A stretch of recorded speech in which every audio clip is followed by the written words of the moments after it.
കൂട്ടക്കൊലക്കേസ് പ്രതി അഫാനെ കൊലപാതകം നടന്ന വീടുകളിലെത്തിച്ച് തെളിവെടുപ്പ് നടത്തി പോലീസ്. വെഞ്ഞാറമൂട് കൂട്ടക്കൊലക്കേസിൽ നിർണായകമായ ദിവസങ്ങളാണിത്. കഴിഞ്ഞ ദിവസം അവൻ അഫാന്റെ വീട്ടിൽ തെളിവെടുപ്പിനായിട്ട് കൊണ്ടുവന്നിരുന്നു. സത്യം പറഞ്ഞ അഫാനെ ചുമന്ന് പോലീസുകാരങ്ങ് മടുത്തു. അഫാനാണെങ്കിൽ വല്യമായി കൊലപ്പെടുത്തിയിട്ട് മാല പിടിച്ചു പറിച്ചെടുത്ത് ഒരു ബാങ്കിൽ കൊണ്ടുവന്ന് പണയം വെച്ചിട്ടുണ്ടായിരുന്നു.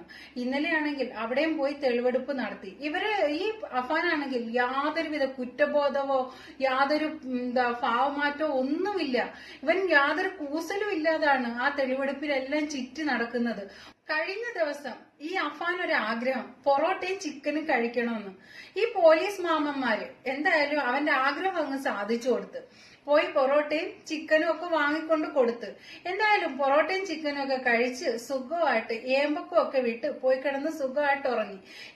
ഇവനാണെങ്കിൽ ഉറങ്ങാൻ വേണ്ടിയിട്ട് അവിടോട്ട് ചെന്നപ്പോൾ അവിടെ പായോ തലയണോ ഒന്നും ഇല്ലായിരുന്നു. അപ്പൊ ഇവനിക്ക് ഒരു വാശി, എനിക്ക് നിലത്തൊന്നും കിടക്കാൻ വയ്യ, എനിക്ക് പാ വേണം എന്നും പറഞ്ഞിട്ട്. അപ്പോ പോലീസ് മാമന്മാര് പോയി പായും തലയണയും ഒക്കെ കൊണ്ട് കൊടുത്ത് പൊറോട്ടയും ചിക്കനും ഒക്കെ കഴിച്ച് പായും തലയണയൊക്കെ കൊടുത്ത് നല്ല സുഖമായിട്ട് കിടന്നുറങ്ങുകയും ചെയ്തു. കഴിഞ്ഞ ദിവസം ഈ അഫാനെ നോക്കാൻ നിന്നിരുന്ന ഒരു പോലീസ് ഉദ്യോഗസ്ഥൻ കുഴഞ്ഞു വീണ്. അദ്ദേഹത്തിന് ഉറക്കമില്ലായ്മയും അധിക ജോലിയും ഒക്കെ കാരണമാണ് അദ്ദേഹം കുഴഞ്ഞു വീണത്. ശരിക്കും പറഞ്ഞു കഴിഞ്ഞാൽ ഇവനിക്കാണെങ്കിൽ ഉറക്കോ ഇല്ല ഒന്നുമില്ലാതെ കിടന്ന് വിരളി പിടിച്ചിരിക്കുകയല്ലേ. അവനെയാണെങ്കിൽ കണ്ണിൽ എണ്ണ ഒഴിച്ച് ഒരുപോലെ കണ്ണ് ഉറങ്ങാതെ ഈ പോലീസുകാരെ നോക്കിക്കൊണ്ടിരിക്കുകയല്ലേ. അപ്പൊ അവർക്ക് അതിന്റേതായ ക്ഷീണമൊക്കെ കാണും. ഇവനിങ്ങനെ ട്രാക്കിലെ കണക്ക് ചോരയൊക്കെ കുടിച്ചിങ്ങനെ നിൽക്കുകയല്ലേ, എല്ലാ കരുത്തും ആർജിച്ചിട്ട്. അപ്പൊ പിന്നെ ഈ പോലീസുകാർക്ക് ഉറക്കമുളച്ച് ഇവനെ നോക്കിക്കൊണ്ടിരിക്കുകയല്ലേ. അങ്ങനെയാണ് അയാൾ പെട്ടെന്ന് കുഴഞ്ഞു വീണ് അങ്ങനെ അസുഖമായത്. എന്തായാലും ഇവനിക്ക് യാതൊരുവിധ കൂസലും ഇല്ല. ഇയാൾ കുഴഞ്ഞു വീഴുന്ന കണ്ടിട്ട് ഈ അഫാൻ പൊട്ടിച്ചിരിക്കുകയാണ് ചെയ്തത്. കഴിഞ്ഞ ദിവസം പത്രം മുഴുവനും അരിച്ചു പറക്കിയിരുന്ന് വായിക്കുകയാണ് ഈ അഫാന്. തന്നെ കുറിച്ച് വരുന്ന ന്യൂസുകളെല്ലാം ഒന്നുപോലും വിടാതെ അരിച്ചു പറക്കിയിരുന്ന് വായിക്കുകയാണ്. അപ്പോഴാണ് മനസ്സിലായത് അഫ്സാൻ മരണപ്പെട്ട വിവരം അറിഞ്ഞത് ഒക്കെ ഈ പത്രത്തിനകത്തുണ്ടായിരുന്നു. അതൊക്കെ വായിച്ച് രസിക്കുകയാണ് ഈ അഫാന്. ഈ അഫാൻ പറയുന്നുണ്ട്, ഈ പ്രശ്നത്തിനെല്ലാം കാരണക്കാരി ഉമ്മയായ ഷെമിയാണ് ഇതിനെല്ലാം കാരണക്കാരി എന്നാണ് ഇപ്പൊ ഈ അഫാൻ പറയുന്നത്. രാത്രി കിടക്കാൻ നേരത്ത് പത്രം വിരിച്ചിട്ട് കിടക്കാൻ വേണ്ടിയിട്ട് കൊടുത്തു. അപ്പോഴാണ് ഈ വാർത്തയൊക്കെ ഈ പേപ്പർ കയ്യിൽ കിട്ടുകയും വാർത്തകൾ ഇരുന്ന് വായിക്കുകയും ചെയ്തത് അഫാൻ. പോലീസുകാർ പത്രം ഇങ്ങനെ തിരിച്ചു വാങ്ങിച്ചിരുന്നു. അപ്പോ ഈ അഫാൻ പറയണേ, എനിക്ക് നിലത്തൊന്നും കിടക്കാൻ പറ്റത്തില്ല, എനിക്കാണെങ്കിൽ പായോ തലയണയൊക്കെ വേണം എന്ന് പറഞ്ഞിട്ട് വാശി പിടിക്കുകയാണ്. അപ്പൊ ഉടനെ തന്നെ പോലീസുകാർ എന്തായാലും പായും തലങ്ങണയൊക്കെ കൊടുത്ത് എന്നിട്ട് പറയുന്നുണ്ട്, ഞാൻ എല്ലാവരെയും കൊല്ലാൻ വേണ്ടിയിട്ട് ഇരുമ്പുവടി വാങ്ങിക്കാനാണ് ആദ്യം ഉദ്ദേശിച്ചിരുന്നത്. പക്ഷെ അത് കൊണ്ടു നടക്കാൻ വളരെ ബുദ്ധിമുട്ടാണ് ഇരുമ്പുവടി. അതുകൊണ്ട് കൊണ്ടു നടക്കാനുള്ള ഒരു സൗകര്യം മാനിച്ചിട്ടാണ് ഞാൻ ചുറ്റിക വാങ്ങിച്ചത് എന്നാണ് ഈ അഫാൻ പറയുന്നത്. എങ്ങനെ കൊല ചെയ്യണം എന്നൊന്നും ഞാൻ മൊബൈലിൽ നോക്കിയിട്ടില്ല. എനിക്കാണെങ്കിൽ കടം കൊണ്ട് നിൽക്കാൻ വയ്യ. ഇനി എനിക്ക് ജീവിക്കാൻ മുന്നോട്ട് ഒട്ടും പോകാൻ പറ്റില്ല. അതുകൊണ്ടാണ് ഞാൻ എല്ലാവരെയും കൊലപ്പെടുത്തിയതെന്നാണ് ഈ അഫാൻ പറയുന്നത്. അഫാന്റെ ഉമ്മ ഷെമി അത്ര മോശക്കാരിയൊന്നുമല്ല. ആ ഷെമിയുടെ സഹോദരിയുടെ കയ്യിൽ നിന്ന് 30 പവന്റെ സ്വർണവും അവരുടെ ആ സഹോദരിയുടെ വീടിന്റെ ആധാരവും വാങ്ങിച്ച് പണയം വെച്ചിരുന്നു. അവരുടെ മകളുടെ കല്യാണത്തിന് ഈ സഹോദരിയുടെ മകളുടെ കല്യാണം ഒക്കെയായി. അപ്പോൾ ഇവര് തിരിച്ചു ചോദിച്ചു, ഈ 30 പവനും ആധാരവും തിരിച്ചെടുത്ത് തരണമെന്ന് ആ സഹോദരി ഷെമിയോട് ആവശ്യപ്പെട്ടു. എന്നാൽ അത് എടുത്തു കൊടുക്കാന് യാതൊരു നിർവാഹവും ഇല്ല. കടം വാങ്ങിച്ചതല്ലേ, അപ്പൊ അത് തിരിച്ചു കൊടുക്കേണ്ടത് ഇവരുടെ ബാധ്യതയുമാണ്, ആ പെൺകുട്ടിയുടെ കല്യാണവുമാണ്. അങ്ങനെ ഈ കാര്യങ്ങളൊന്നും ഈ ഷെമിയുടെ ഭർത്താവോ ഒന്നും അറിഞ്ഞിട്ടില്ല. ഇത് ഇവര് മാത്രമുള്ള ഡീലാണ്. ശരിക്കും ഈ 30 പവനൊക്കെ പണയം വെച്ചിട്ട് എന്താണ് ചെയ്തത്? ഇതൊന്നും ഹസ്ബൻഡ് അറിയാതെ ഈ വൈഫുമാര് എന്താണ് കാട്ടിക്കൂട്ടുന്നത്?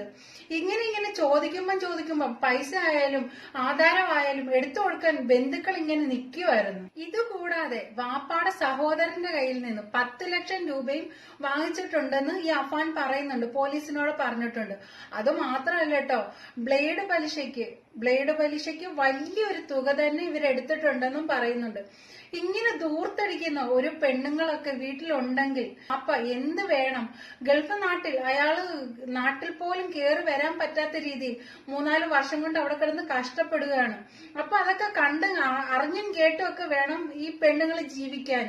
ഇതാണെങ്കിൽ ദൂർത്തടിച്ച് ഇത്രത്തോളം കടവാക്കി വെച്ച്, മകനാണെങ്കിൽ അതിനപ്പുറത്തെ ദൂർത്തടി, ഉമ്മ ആണെങ്കിൽ അതിനപ്പുറത്തെ ദൂർത്തടി. എന്തായാലും ഇതൊന്നും അറിയാതെ ആ ഒരു പാവം മനുഷ്യൻ ഗൾഫിൽ കിടന്ന് ഇവർക്ക് വേണ്ടിയിട്ട് കിടന്ന് കഷ്ടപ്പെടുകയാണ്. നാട്ടുകാരുടെയും വീട്ടുകാരുടെയും ഒക്കെ കയ്യിൽ നിന്ന് കടം വാങ്ങിയിട്ട് ഇവനാണെങ്കിൽ അഫാനാണെങ്കിൽ 2.5 ലക്ഷത്തിന്റെ ഒരു ബൈക്കും ഒരു കാറും ഒക്കെ അങ്ങ് എടുത്തിരുന്നു.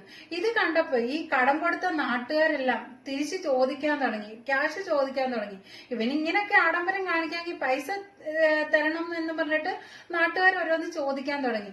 അതുപോലെ തന്നെയാണ് കാമുകിയായ ഫർസാന ഒരു മാല പണയം വെക്കാൻ ഇവന്റെ ഇവനിക്ക് കൊടുത്തിരുന്നു. ഇപ്പം ഇവളും ആ മാല ചോദിച്ചുകൊണ്ടിരിക്കുകയാണ്. വാപ്പ അറിയാതാണ് ഞാൻ ആ മാല എടുത്ത് തന്നത്, വാപ്പ അറിഞ്ഞാൽ അത് വീട്ടിൽ പ്രശ്നമാവും, എനിക്ക് മാല എടുത്ത് തരണം എന്നും പറഞ്ഞിട്ട് ഇവനെ നിരന്തരമായിട്ട് ഇപ്പം പറഞ്ഞുകൊണ്ടിരിക്കുകയായിരുന്നു. അഫാനാണെങ്കിൽ 70 ലക്ഷത്തിന്റെ ബാധ്യതയുണ്ടെന്ന് അന്വേഷണ സംഘത്തിന് മനസ്സിലായി. ഷെമിയുടെയും അഫാന്റെയും മൊബൈൽ ഫോൺ പരിശോധിച്ചപ്പോഴാണ് തെളിവുകൾ ഫുള്ള് കിട്ടിയത്. ഈ ഷെമിയാണെങ്കിൽ ഒരു ചിട്ടി നടത്തിയിരുന്നു. ആ ചിട്ടി പൊളിഞ്ഞുപോയി. ഒരുപാട് സാമ്പത്തിക ബാധ്യതയാണ് ആ ഷെമിക്ക് അതിൽ നിന്നുണ്ടായത്. എന്തായാലും ഈ കാര്യങ്ങളൊന്നും ഈ വാപ്പ ഇതൊന്നും അറിഞ്ഞിട്ടില്ല. ഷെമി ചിട്ടി നടത്തിയ കാര്യമോ ഇത്രയും ബാധ്യതയുള്ള കാര്യമോ യാതൊന്നും ആ മനുഷ്യൻ ഇതൊന്നും അറിഞ്ഞിട്ടില്ല. അദ്ദേഹം അവിടെ നിന്നിട്ട് ഇവർക്ക് പൈസ അയച്ചു കൊടുത്തിരുന്നു എന്നും പറയുന്നുണ്ട്. അതായത് ഈ മാല, ഫർസാനയുടെ മാല എടുത്തു കൊടുക്കാൻ വേണ്ടിയിട്ടും ആ വാപ്പ പൈസ അയച്ചു കൊടുത്തിരുന്നു എന്നും പറയുന്നുണ്ട്.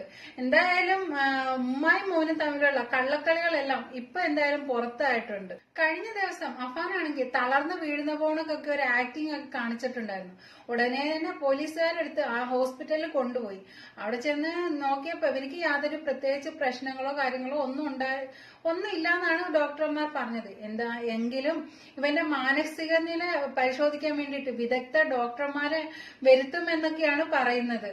എന്തായാലും ഇവന്റെ തെളിവെടുപ്പിന് വേണ്ടിയിട്ട് ഇവനെ അവന്റെ വീട്ടിൽ കൊണ്ടുവന്നപ്പോ യാതൊരുവിധ കൂസലും ഇല്ലാതാണ് അവരോട് പെരുമാറിയത്. എല്ലാം കൃത്യമായിട്ട് പറഞ്ഞു കൊടുത്ത് ഓടിച്ചാടി നടന്നിട്ടാണ് അവനാ പറഞ്ഞു കൊടുക്കുന്നത്. അവനിക്ക് യാതൊരു മാനസികമായിട്ടൊന്നും ഒരു കുറ്റബോധവും ഇല്ലാത്ത ആ ഒരു രീതിയാണ് അവിടെ കണ്ടത്. അഫാനെ തെളിവെടുപ്പിനായിട്ട് കൊണ്ടുവന്നപ്പോൾ ഒരുപാട് ജനങ്ങൾ അവിടെ തിങ്ങി നിറഞ്ഞു കൂടി നിൽപ്പുണ്ടായിരുന്നു. പക്ഷെ ഒരു മനുഷ്യൻ പോലും കൂകി വിളിക്കുകയോ അല്ലെ എന്തിനാണ് അത് ചെയ്തതെന്നുള്ളൊരു ചോദ്യമോ ഒന്നുമില്ല. എല്ലാവരും ഒന്ന് കാഴ്ചക്കാരായിട്ട് നോക്കി നിൽക്കുകയാണ് ചെയ്തത്. കൂട്ടക്കൊലക്കേസ് പ്രതി അഫാനെ കൊലപാതകം നടന്ന വീടുകളിലെത്തിച്ച് തെളിവെടുപ്പ് നടത്തി പോലീസ്.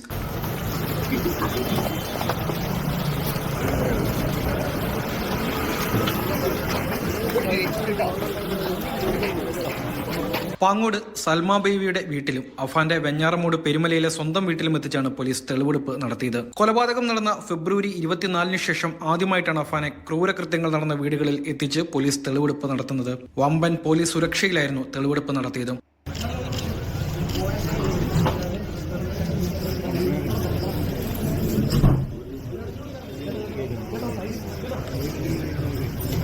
വൈകിട്ട് 4:30 പോലീസ് സംഘം അഫാനുമായി പാങ്ങോട് സ്റ്റേഷനിൽ നിന്ന് ഇറങ്ങിയത്. ആറ്റിങ്ങൽ ഡിവൈഎസ്പി മഞ്ജുനാഥ് അടക്കമുള്ള ഉദ്യോഗസ്ഥരുടെ കീഴിൽ വൻ പോലീസ് സുരക്ഷയോടുകൂടിയായിരുന്നു തെളിവെടുപ്പ്. അഫാന്റെ അമ്മൂമ്മ സൽമാ ബീവിയുടെ വീട്ടിലേക്കാണ് ആദ്യം എത്തിച്ചത്. നിരവധി നാട്ടുകാർ ഇവിടെ തടിച്ചുകൂടുകയും ചെയ്തു. വീടിന്റെ അകത്തേക്ക് കയറിയ ശേഷം അഫാൻ കൊല നടത്തിയ രീതി പോലീസിനോട് മുന്നിൽ വിശദീകരിക്കുകയായിരുന്നു. വല്യമ്മയുടെ വീട്ടിലും പിന്നീട് അഫാന്റെ വീട്ടിലുമാണ് തെളിവെടുപ്പിനായിട്ട് കൊണ്ടുവന്നത്.